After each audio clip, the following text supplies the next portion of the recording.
Hilingin, wika mo'y aming susundin. Wika mo'y aming tutukin.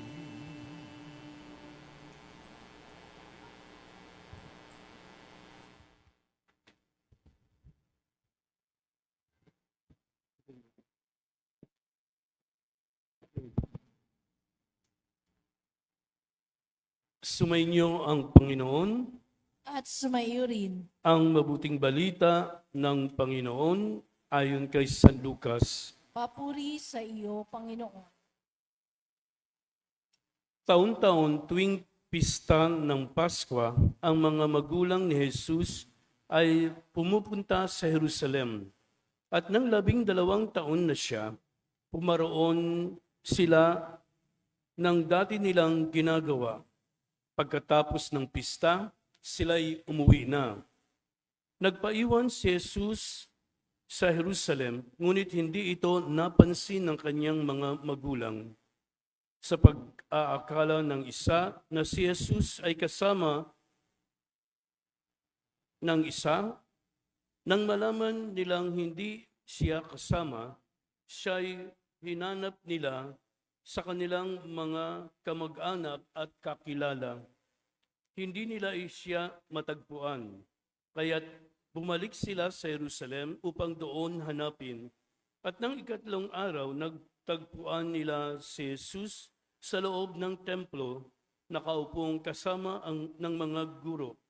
Nakikinig siya sa kanila at nagtatanong, at ang lahat na nakarinig sa kanya ay namangha sa kanyang katalinuhan.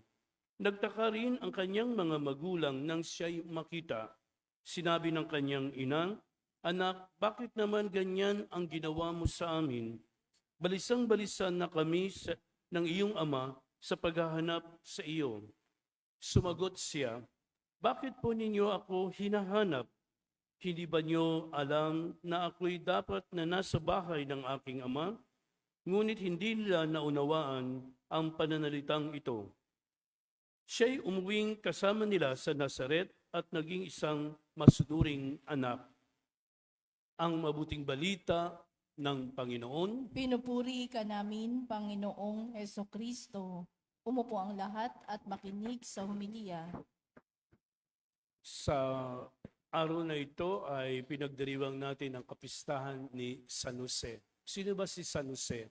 Kung titingnan natin, isa si San Jose na haligi ng simbahan, isa ring importanteng tao sa buhay ni Jesus. Kung titingnan natin, maraming kapistahan ang pinagdiriwang natin ang Birheng Maria. Kay San Jose, 2 pista. Alam niyo kung ano, itong araw, bilang ama-amahan o the foster father of Jesus. Tapos meron pang isa, Mayo 1, no? Yung San Jose Manggagawa, no? Bakit dalawa? Yung ibang santo ay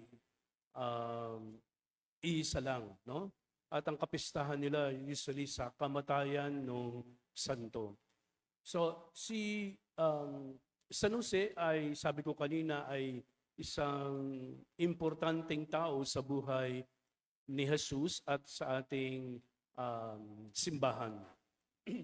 Sino ba si San Jose? Kasi mas kilala natin si Mama Mary dahil nga sa dami ng kanyang kapistahan, pero minsan isinasantabi ng karamihan, no? Kasi ama-amahan lang yan ni Jesus o hindi siya tunay na ama ni Jesus. Kung titingnan natin, si Jesus ay tao. So, mula noon, si San Jose ang nag-aruga kay Jesus. Bilang karpintero, bilang manggagawa, no? Tinuruan niya ng mabuting asal, no? Kaya nga lumaki, sabi sa ating ebanghelyo, lumaki si Jesus ng may katalinuhan at masunuring anak. Wala na tayong alam kay Jesus, no? Kung titingnan natin, biglang si Jesus ay nagsimula na ng kanyang ministeryo, nung siya ay binyagan ni Juan Bautista. Pero yung tungkulin ni San Jose sa kanyang anak na si Jesus ay alam natin ano bang ginagawa ng isang ama sa kanyang anak, no? Ito ay ang the one who guide, no? Jesus, no? Kaya nga siguro naging masunurin si Jesus bilang tao, itinuturo sa atin, no? Na tayo rin dapat maging masunurin. Pero ano yung pwede nating sundin o pwede nating tularan kay San Jose sa pagiging isang mabuting ama o isang mabuting tao? Una, yung kanyang his faithfulness to God. Siya ay nananalangin o marugdog yung kanyang pananampalataya kasi sinusunod niya yung lahat ng utos ng Diyos. Kahit na ito ay panaginip lang, alam niya na ang Diyos ang kumakausap sa kanya. Tayo nga marahil kinakausap tayo ng Diyos sa ating mga panalangin, pero hindi tayo tumutugon. Pero si San Jose, tumutugon siya ng may pagsunod, ng may katapatan. No? Lalo na nung nanganib ang buhay ng kanyang anak na si Jesus at si Maria, no? Nilisan niya yung kanilang bayan para iligtas. Kasi ito ay yung utos sa kanya. Tayo marahil merong mga utos sa atin ng Diyos na di natin pinapakinggan, pero si San Jose, maaari nating maglarawan sa atin kung paano maging masunuring anak, maging masunurin sa Diyos.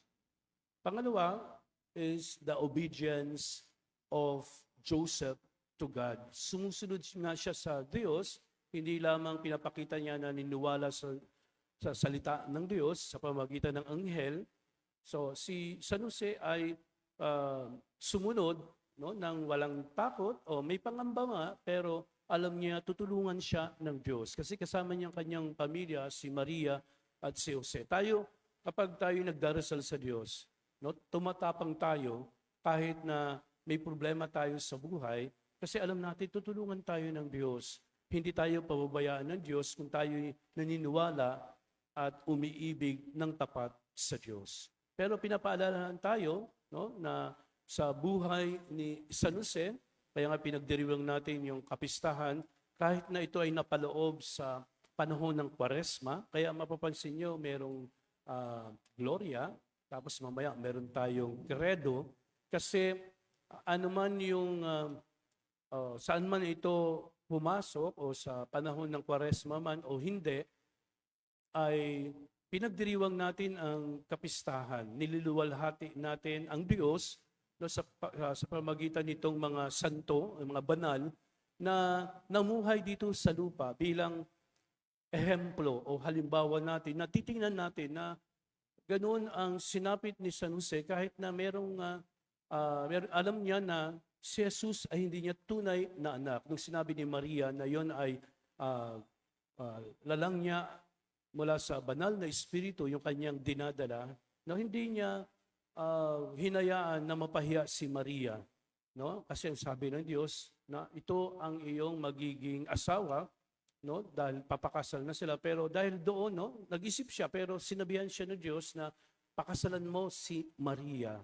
So yung kanyang pagsunod ay malaking bagay na sinasabi sa atin. Pag sinunod natin ang Diyos, yung mga pangamba natin ay mawawala, yung mga takot natin ay mawawala, dahil alam natin, sinusunod natin ang kagustuhan ng Diyos. Ang problema, sinusunod natin yung sarili nating gusto. Kasi akala natin yung gusto natin ang makakapagpasaya sa atin, ang gusto natin ang magbibigay ng kalayaan sa atin na gawin pa yung mga gusto nating bagay. Pero ang kadalasan, tayo'y nadadapa, tayo'y nagkakaroon pa ng mas maraming problema kasi hindi yun ang ayon, no, sa kagustuhan ng Diyos. Minsan kagustuhan natin sa buhay ay nagdadala sa atin sa kapahamakan kasi wala tayong guidance coming from God. Pero kung gumagawa tayo na lagi tayong nagdadasal sa Diyos, Lord, tulungan mo ako. Yan dapat ang sinasabi ng isang alagad ni Kristo o isang Kristiyano o Katoliko na naniniwala na sa tulong ng Diyos, wala tayong magagawa na mag-isa, na Ayun, kadalasan tayo nga ay nadadapa o nagkakamali, pero sa guidance of God, we will not fail in anything. Sabi nga natin, kahit na tayo mahina, papalakasin tayo ng Diyos. Kaya maniwala tayo na ang Diyos ay makapangyarihan sa atin. Kaya nga, nangyari ang lahat. No, sinunod nila Maria at Jose ang gusto ng Diyos. Kaya mga kapatid, magdasal tayo na ang gusto ng Diyos, the will of God, will prevail in our lives. Sa ngalan ng Ama, ng Anak, at ng Espiritu Santo.